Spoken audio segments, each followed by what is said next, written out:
Tuhan bersamamu. Inilah Injil suci Yesus Kristus menurut Matius, bab 10 ayat 24 sampai dengan ayat 33. Penganiayaan yang akan datang. Yesus berkata kepada murid-muridnya, "Seorang murid tidak lebih daripada gurunya, atau seorang hamba daripada tuannya.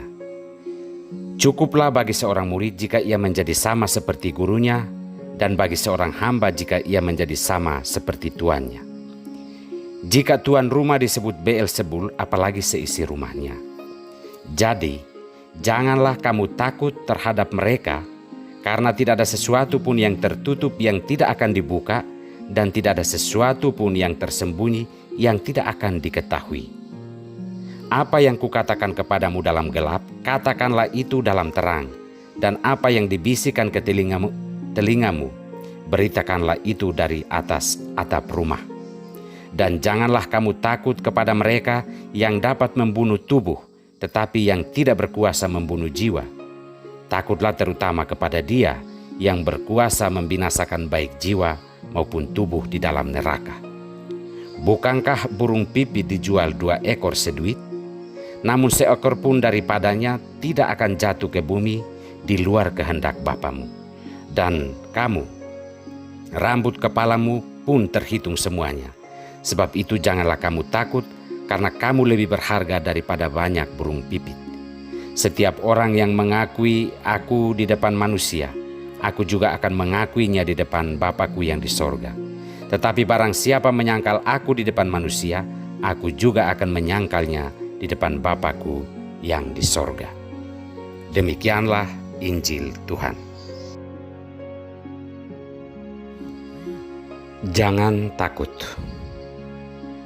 Inilah sampan bersama saya, Pater Domi Kevi, SVD. Bapak, Ibu, saudara-saudariku yang terkasih, dimanapun Anda berada saat ini, sampan kembali menyapa Anda. Saudara-saudariku yang terkasih, ada 2 jenis ketakutan dalam hidup.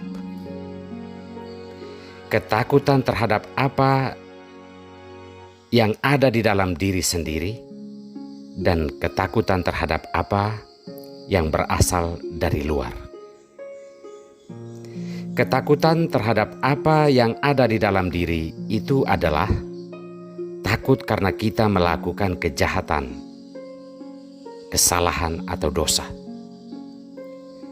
Namun ketakutan ini hanya berlaku pada orang-orang yang sadar. Sedangkan mereka yang tidak sadar tidak memiliki ketakutan seperti ini. Ketakutan yang berasal dari luar diri adalah ancaman-ancaman kejahatan yang datang dari sesama atau dari situasi luar diri kita. Misalkan, ketakutan terhadap virus corona, bencana alam, kecelakaan atau ancaman pembunuhan dan kekerasan yang berasal dari sesama atau lingkungan kita. Setiap orang perlu mengenal dan mengolah ketakutan-ketakutan tersebut agar bisa hidup sebagai manusia yang merdeka, bukan terjajah oleh diri sendiri atau terjajah oleh situasi dan orang-orang yang ada di sekitar kita. Saudara-saudariku terkasih, kedua bacaan suci hari ini menegaskan satu hal: jangan takut. Dalam bacaan pertama dikisahkan tentang saudara-saudara Yusuf yang merasa ketakutan setelah Yakub, ayah mereka, meninggal. Hal ini berhubungan dengan tindakan kejahatan yang telah mereka lakukan terhadap Yusuf. Mereka takut kalau Yusuf akan membalaskan dendamnya atas mereka.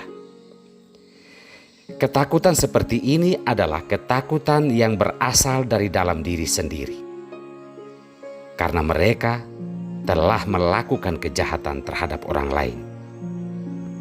Terhadap ketakutan ini, Yusuf menanggapi dengan tangisan dan ia merangkul saudara-saudaranya serta meneguhkan mereka untuk tidak takut. Bahwa walaupun mereka telah berbuat jahat terhadap dirinya, namun Tuhan Allah telah mengubah kejahatan itu menjadi kebaikan.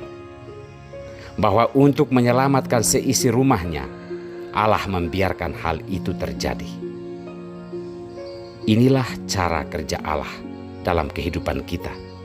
Kadang kita tidak mampu memahami bahwa jalan yang tidak baik yang kita alami, ternyata itulah cara Allah untuk menyelamatkan hidup kita. Walaupun memang kesalahan, tetaplah kesalahan.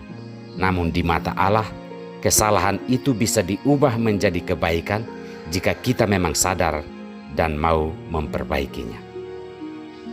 Dalam Injil hari ini, Yesus meminta para murid-Nya untuk tidak takut terhadap mereka yang dapat membunuh badan. Yesus menegaskan hal ini agar para murid tidak takut untuk mewartakan kebenaran Allah, walaupun ada ancaman kejahatan. Menurut Yesus, adalah lebih mulia kita takut akan Allah yang mampu membunuh badan dan jiwa kita. Yesus meminta kita untuk tidak takut terhadap berbagai ancaman dunia ini, karena kita itu berharga di mata Tuhan, lebih berharga dari burung pipit. Karena kita dianggap berharga, maka kita perlu untuk memelihara harga kemanusiaan kita dengan tidak melakukan berbagai kejahatan terhadap sesama. Karena jika kitalah yang melakukan kejahatan terhadap sesama, maka Tuhan tidak hanya akan membunuh badan kita, namun juga jiwa kita sekalian. Saudara-saudariku yang terkasih, Tuhan mengajak kita untuk tidak takut terhadap ancaman-ancaman apapun di dunia ini jika kita harus mengatakan dan melakukan hal yang benar. Jika kita memang harus takut, takutlah hanya kepada Allah. Hal ini mungkin perlu kita sadari karena terkadang kita lebih takut kepada manusia, lalu kita menyembunyikan kebenaran atau membungkus kebenaran dengan kejahatan. Semoga kita tetap berdiri di atas nilai-nilai kebenaran hidup yang dikehendaki Tuhan, karena hal itulah yang akan menyelamatkan jiwa dan badan kita. Kita perlu ingat bahwa apa yang disembunyikan atau apa yang dibisikkan akan diumumkan dari atas atap rumah. Semoga kita tidak membungkus kebenaran dengan berbagai macam kejahatan, karena hal itu akan membinasakan jiwa juga raga kita. Tuhan memberkati kita semua.